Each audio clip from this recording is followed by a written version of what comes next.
When Steve Lynn was a little boy growing up in the cotton fields of LaGrange, Georgia, he dreamed of a different life. He dreamed of becoming a CEO. I was the first in my family to go to high school. My mother and father were uneducated cotton mill hands. My aunt and uncle were. My grandmother and grandfather were. And everybody on my side of town was. It was an interesting, neat kind of deal. The Callaway family owned the mills. They later sold to Milliken when I was in college. I guess during Milliken at the time, but Milliken today. But he was very philanthropic, so he built lots of things for families of the workers. We grew up poor, but we didn't grow up without. Our house was clean. My mother and father were a handsome couple and much in love, and I was much loved and the oldest, and never went hungry or without clothes. And I got to do things that we couldn't have afforded if I'd been living in Atlanta or Columbus or a bigger city in Georgia.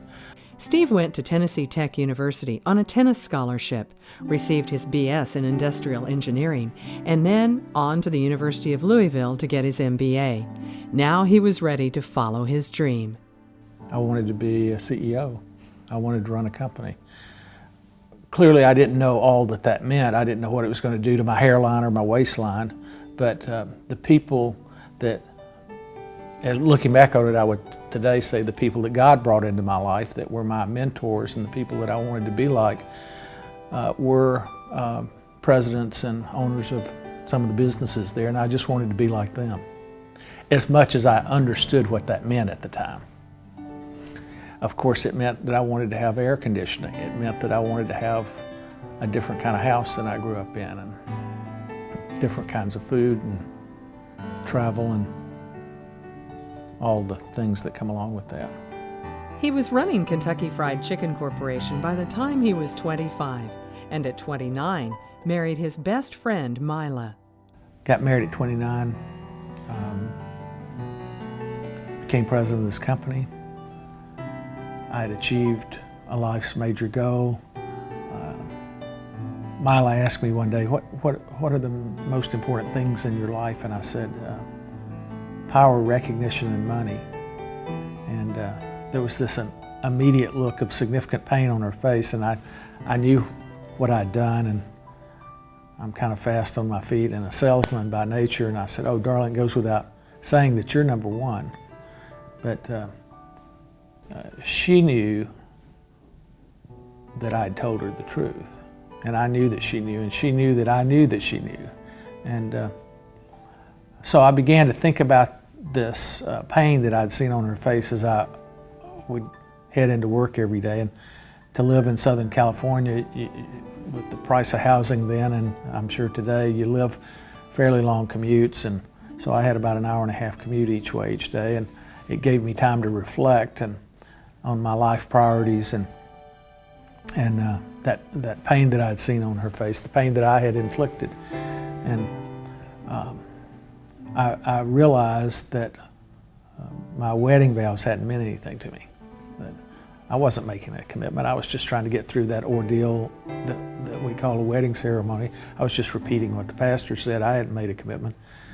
So one day, driving to work all by myself, I made a commitment that she was the person I was going to spend the rest of my life with. And it was a very peace-giving, simplifying kind of thing. And as I reflected back on that, it was the first time in my life that I'd ever made a commitment to anything or anyone that didn't have right at the center of it that question, what's in this for me? And it was a necessary first step for someone from ambitious, poor background,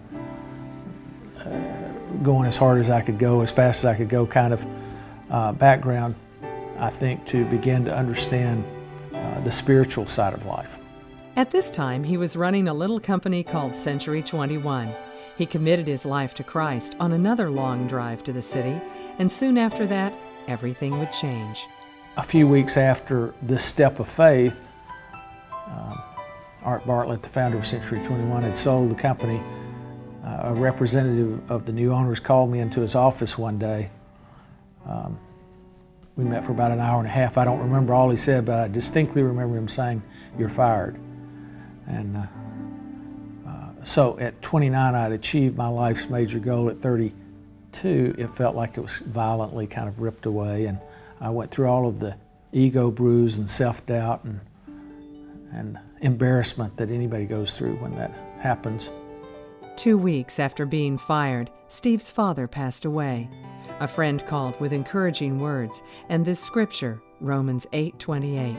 It became his mantra and guided him to another company, and eventually he was on the road to Oklahoma. As chairman and CEO of Sonic, Steve Lynn built a management team who transformed a struggling company to the nation's largest chain of drive-in restaurants, taking them from $10 million to over $2.5 billion during his tenure. He was on top of his game, and on his 40th birthday, Mila announced he was going to be a father for the first time. Family is of primary importance in Steve's life. With the birth of Whitney, and Josh not far behind a few years later, Steve and Mila now had their family, and everything was perfect here in Oklahoma. So why did they leave? So here I was 12 years into this deal, and I wasn't having creative new thoughts. Nobody was complaining about that. The company was going like that, but a management recruiter called about Shoney's and Captain D's, and what lights just turned on about the things that those two great brands needed to add to what they were doing to bring it back to the heights of that it had been several years before. So that's why we went there. It wasn't leaving here, it was taking on that challenge that got my juices flowing and excited. After several years, Steve left Shoney's to become chairman and majority stockholder of Cummings Signs, the oldest sign company in the U.S., and the CEO of Backyard Burgers, with approximately 180 restaurants nationwide. The Lynns have built a beautiful home in Nashville Mila has aptly named The Last Dance, miles away from the old house nestled next to the town dump in LaGrange, Georgia. There's a truism in life. It's called by different names, sacrificial giving, tithing, but it applies to time, talents, and money. As we give of those things without asking, what's in this for me, it always comes back. Congratulations to C. Stephen Lynn, this year's Oklahoma City University Minders School of Business honoree for the Chairman's Award.